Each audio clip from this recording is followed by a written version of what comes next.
E hoje vamos aprender a fazer pão de pinhão de longa fermentação. A massa usa somente 4 ingredientes e não precisa sovar. Caso não tenha pinhão, substitua por qualquer outro tipo de castanha.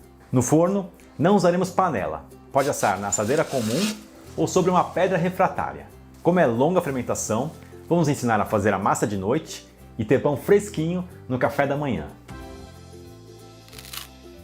Oi, eu sou Adriano Ribeiro e esse é o Amo Pão Caseiro, um canal para quem gosta de fazer pão em casa. Se você ainda não se inscreveu, já clica no botão aqui embaixo para não perder as próximas receitas. E a grande parceira do nosso canal está de volta, a Le Safre, empresa francesa com mais de 165 anos de história no mercado de fermentação. No Brasil, a Le Safre está há 30 anos oferecendo fermento biológico e ingredientes para a indústria, padarias e consumidor doméstico. Patrocinando o Amo Pão Caseiro e incentivando a panificação artesanal, a Le Safre permite que a gente produza cada vez mais conteúdo de qualidade para vocês. Saiba mais lá no Instagram, @LeSafreBrasil com 2 Fs. A receita rende um pão médio de 700 gramas. Para quem ainda não tem uma balança de cozinha, eu também vou deixar na descrição a lista de ingredientes em xícaras e colheres medidoras. Vamos começar cozinhando o pinhão. Em uma panela, adicione 200 gramas de pinhão e uma colher de sal. Preencha com água até cobrir tudo. Depois de pegar pressão, deixe cozinhar por 45 minutos. É mais fácil descascar o pinhão ainda quente, por isso não retire todos ao mesmo tempo da panela. Aperte a base do pinhão usando um espremedor de alho, até abrir a casca. Então retire a semente apertando com as mãos. Cada um tem uma técnica para descascar pinhão. Me conta aqui nos comentários qual que é a sua. Corte o pinhão em 2 ou 3 partes de maneira bem rústica. E agora vamos à massa. Em uma tigela grande, adicione 400 gramas de farinha de trigo. Nessa receita eu optei por fazer uma longa fermentação, ou seja, usar menos fermento e estender o tempo que a massa leva para crescer. Por que a gente faz isso? Por 2 motivos. O primeiro é para obter um pão de melhor qualidade. Fermentando mais lentamente, a massa desenvolve mais sabor, o miolo fica mais leve e tem uma melhor digestibilidade. O segundo motivo é que fazendo uma longa fermentação, a gente consegue controlar melhor o tempo de crescimento da massa. Por exemplo, dá para fazer a massa de noite, colocar na geladeira e assar o pão logo de manhã, sem precisar acordar de madrugada.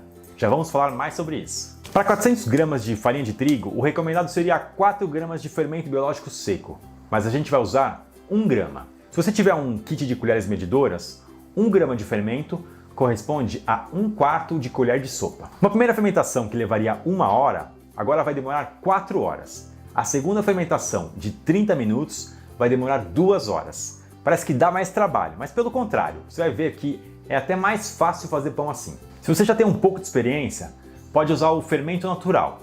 Use 80 gramas de levain ativado ou 20 gramas de massa madre de trigo desidratada. Os tempos de fermentação continuam os mesmos. Adicione então 1 grama de fermento biológico seco instantâneo na farinha e 8 gramas de sal. Misture os ingredientes sólidos e comece com 270 gramas de água em temperatura ambiente. A gente quer uma massa mais grudenta, mas como cada marca de farinha absorve uma quantidade diferente de água, é preciso ir colocando aos poucos para não passar do ponto. Verifique a consistência da massa. A minha ainda está muito firme, veja que ela não gruda na mão. Vou adicionar mais 20 gramas de água. Faça isso bem aos poucos para não deixar muito mole. Aperte com a ponta dos dedos e vá dobrando a massa até absorver toda a água. Após alguns minutos, a massa já está homogênea e ficou mais grudenta. Ainda assim eu consigo esticá-la até quase desprender da tigela. Esse é o ponto que estamos procurando. Adicione os pinhões picados e misture um pouco, puxando a massa e dobrando em direção ao centro. Cubra e deixe descansar por 30 minutos. Essa massa mais hidratada fica muito pegajosa e a gente não consegue sovar do modo tradicional. Por isso faremos o processo de dobras. A gente deixa descansar por 30 minutos, dobra a massa 3 ou 4 vezes e descansa novamente. Serão 3 sequências de dobras. Umedeça as mãos para não grudar. Puxe uma ponta da massa e leve até o centro. Faça isso mais 2 ou 3 vezes até dobrar toda a massa. Pronto, agora é só cobrir e aguardar mais 30 minutos. Mantendo as mãos úmidas, repita a mesma sequência de dobras. Já dá para sentir a massa mais estruturada e menos grudenta. Cubra e aguarde mais 30 minutos para finalizar o processo.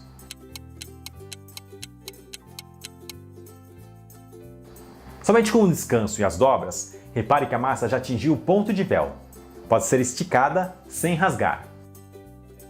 Segure a massa com as duas mãos e tente descolar ela da tigela. Repita o movimento com o outro lado, permitindo que a massa enrole as duas pontas ao ser levantada. Se você perceber ela ainda muito mole, pode fazer um descanso de 30 minutos e uma nova sequência de dobras. Nesse caso, desconte esse tempo do total da primeira fermentação. Cubra e deixe fermentar por 2 horas e meia. Veja como ganhou volume. Escolhe a massa da tigela com a ponta dos dedos. Levante com as duas mãos e leve até a bancada. Se ainda estiver muito grudenta, pode usar um pouco de farinha. Arraste suavemente a massa na bancada para deixar a superfície bem esticada. E vá girando com as duas mãos para modelar uma bola. Cubra e deixe descansar por 15 minutos. Enquanto isso, vamos preparar o cesto de fermentação. Não dá para deixar uma massa muito hidratada fermentando sobre a bancada. Ela vai perder estrutura e ficar achatada, por isso que a gente usa o cesto. O mais clássico é o Banneton, feito de ratã, uma palmeira do sudeste da Ásia. Por ser importado, é um produto mais caro. Também tem o cesto de Vimy. Como ele costuma receber um acabamento em verniz, é recomendado forrar com um pano ou uma touca descartável. Dá até para usar um escorredor de macarrão de plástico, forrado com um pano de prato. O importante é ter essas aberturas nas laterais. Eu gosto do cesto de corda de algodão. Não precisa ser forrado, pode ser lavado e é mais acessível. Esse tem 21 centímetros de comprimento. Polvilhe o cesto com uma camada de farinha. O ideal é farinha de arroz, mas se não tiver, pode usar farinha de trigo mesmo. Enfarinhe a bancada e vamos para a modelagem final. Coloque a massa virada com a emenda para cima. Puxe as laterais e feche no centro, como se fosse um livro. Dobre a ponta superior e vá enrolando até a base. Use os polegares para arrastar a massa na bancada enquanto termina de enrolar. Esse processo de arrastar é importante para deixar a superfície bem esticada e garantir a pestana, aquela parte mais saliente da crosta. Coloque a massa modelada no cesto de fermentação, com a parte lisa para baixo e a emenda virada para cima. Polvilhe mais um pouco de farinha. Observe a altura que a massa atinge. Isso vai variar de acordo com o tamanho do cesto. A minha ficou com 2 dedos da borda. Cubra e deixe descansar para a segunda fermentação. Aqui a gente tem duas opções. Deixar a massa fermentando em uma temperatura ambiente sobre a bancada por 2 horas ou colocar na geladeira. O tempo na geladeira é um pouco difícil de prever, porque depende da temperatura de cada equipamento. Em um refrigerador que é aberto constantemente e que seja próximo de 10 graus Celsius, a massa pode fermentar em menos de 6 horas. Já uma temperatura abaixo de 5 graus Celsius pode prolongar a fermentação por 10 horas ou mais. Na panificação doméstica, muita coisa é tentativa e erro, não tem jeito. Eu preparei 2 opções de cronograma. A primeira, você começa a receita de manhã e vai ter pão quente no final da tarde, realizando todo o processo de fermentação em temperatura ambiente. Na segunda, você começa no início da noite, coloca a massa modelada na geladeira antes de dormir e assa o pão de manhã cedo. Eu vou deixar aqui na descrição do vídeo o link para você baixar e imprimir esses 2 cronogramas. É uma planilha onde você consegue alterar o horário para ficar de acordo com a sua rotina. Se for para a geladeira, é preciso cobrir com um pano e embalar o cesto em um saco plástico para não ressecar. No dia seguinte de manhã, observe a massa. Se cresceu bem, pode ir gelada direto para o forno quente. Se não cresceu o suficiente, é preciso deixar algumas horas em temperatura ambiente até ganhar volume. 30 minutos antes de terminar a fermentação, ligue o forno para o pré-aquecimento a uma temperatura de 250 graus Celsius, com calor somente na parte de baixo. Eu vou usar uma pedra refratária dentro do forno. Ela conserva a temperatura e garante o calor necessário na base do pão. Se não tiver uma pedra, não tem problema. Coloque o pão em uma assadeira convencional. Pode não crescer tanto, mas fica bom também. E se seu forno doméstico não é muito potente ou a porta deixa escapar vapor, eu recomendo usar uma panela de ferro. Tem um vídeo aqui no canal onde eu ensino qual é o melhor tipo de panela e como assar o pão dentro dela. 5 minutos antes de colocar o pão, precisamos criar vapor de água dentro do forno. Coloque 1 ou 2 panos enrolados dentro de uma assadeira ou forma de pão e despeje água fervendo até atingir a metade do recipiente. Acomode os panos na parte mais baixa do forno.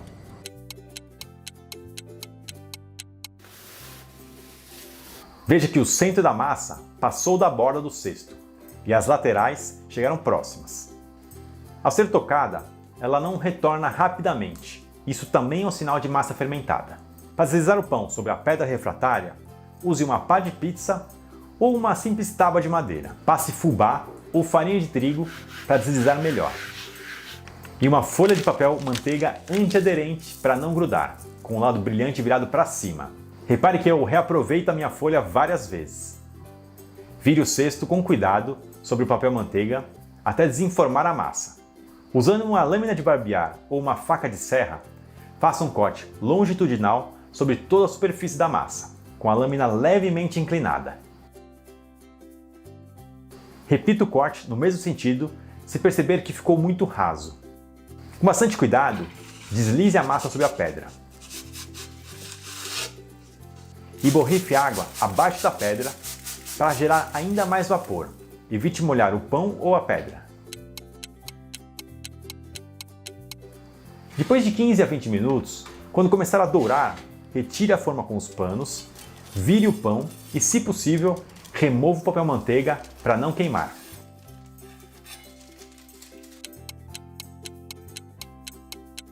Levou 40 minutos para o pão chegar nesse ponto. Coloque ele sobre uma grade para resfriar e evitar amolecer a base do pão.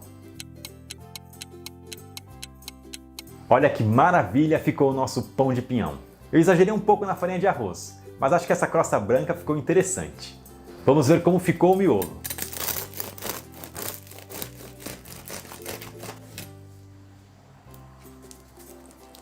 Muito bom! Uma boa quantidade de alvéolos faz o miolo mais leve e indica uma fermentação no tempo correto. O sabor do pinhão é equilibrado, perfeito para um pão rústico. Deixe aqui nos comentários o que você achou desse pão e se tiver alguma dúvida é só perguntar. Até a próxima!